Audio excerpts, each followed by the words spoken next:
منکرین حدیث کی طرف سے چوتھا اعتراض یہ کیا جاتا ہے کہ قرآن کریم کے مطالعے سے یہ بات معلوم ہوتی ہے کہ پیغمبر اسلام حضرت محمد صلی اللہ علیہ وسلم کا کام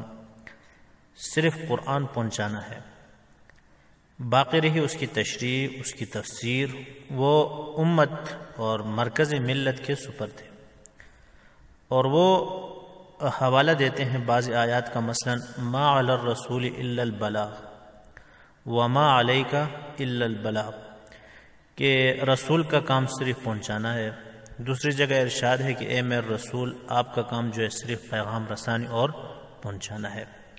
اس سے وہ استدلال کرتے ہیں کہ قرآن کی تشریح کے لیے حدیث کی ضرورت نہیں ہے، بلکہ یہ کام جو ہے امت کے حوالے ہے۔ تو میرے عزیز طلباء و طالبات،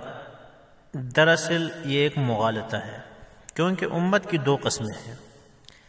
ایک ہوتی ہے امت دعوت، یعنی جس کو دعوت دی جاتی ہے اسلام کی طرف، یعنی کفار، اور دوسری ہوتی ہے امت اجابت، یعنی وہ لوگ جنہوں نے اسلام قبول کیا ہے۔ تو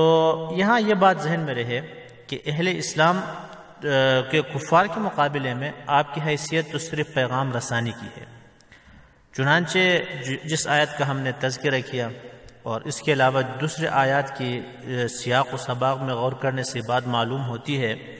کہ ان آیات میں ایک طرف تو کفار کو دھمکی دی جا رہی ہے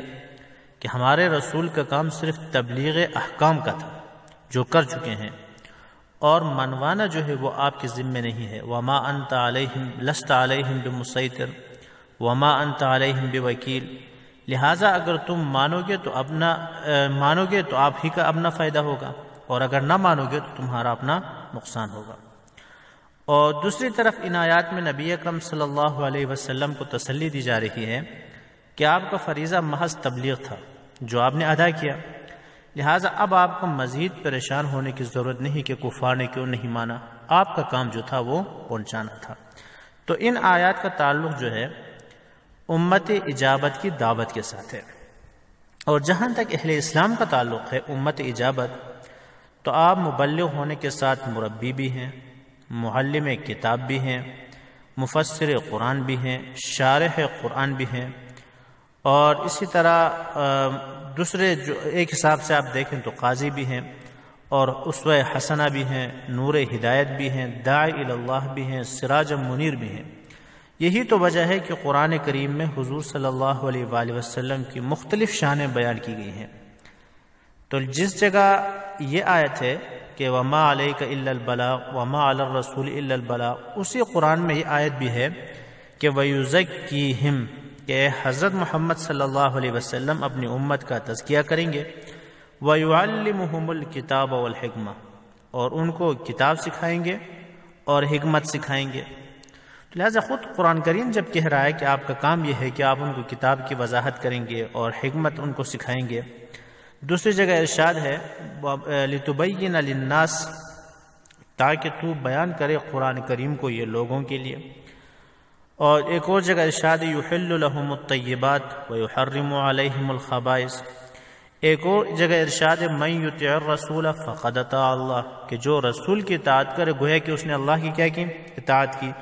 ایک اور جگہ ارشاد یا ایھا الذین آمنوا اطیعوا اللہ واطیعوا الرسول، اے ایمان والو اللہ کی اطاعت کرو اور رسول کی اطاعت کرو۔ ایک اور جگہ اللہ جل شانہ فرماتے ہیں کہ حتی یحکموک فیما شجر بینہم، کہ جب تک تم نبی اکرم صلی اللہ علیہ وسلم کے فیصلے پر مطمئن نہ ہو جاؤ گے، نہیں مانو گے، اس وقت تک تم مسلمان نہیں ہو سکتے، اہل ایمان نہیں ہو سکتے۔ ایک اور جگہ ارشاد لقد کان لکم فی رسول اللہ اسوۃ حسنہ، کہ محمد صلی اللہ علیہ وسلم کا جو طریقہ ہے وہ تمہارے لیے کیا ہے؟ اسوہ حسنہ، بہترین نمونہ ہے۔ تو ان تمام آیات سے بات معلوم ہوتی ہے کہ یہ جو کہا جا رہا ہے کہ آپ صلی اللہ علیہ وسلم کا کام صرف پہنچانا ہے، جن آیات سے استدلال کیا جا رہا ہے یہ مغالطہ دیا جا رہا ہے۔ تو اصل میں بات یہ ہے کہ نبی اکرم صلی اللہ علیہ وآلہ وسلم کی احادیث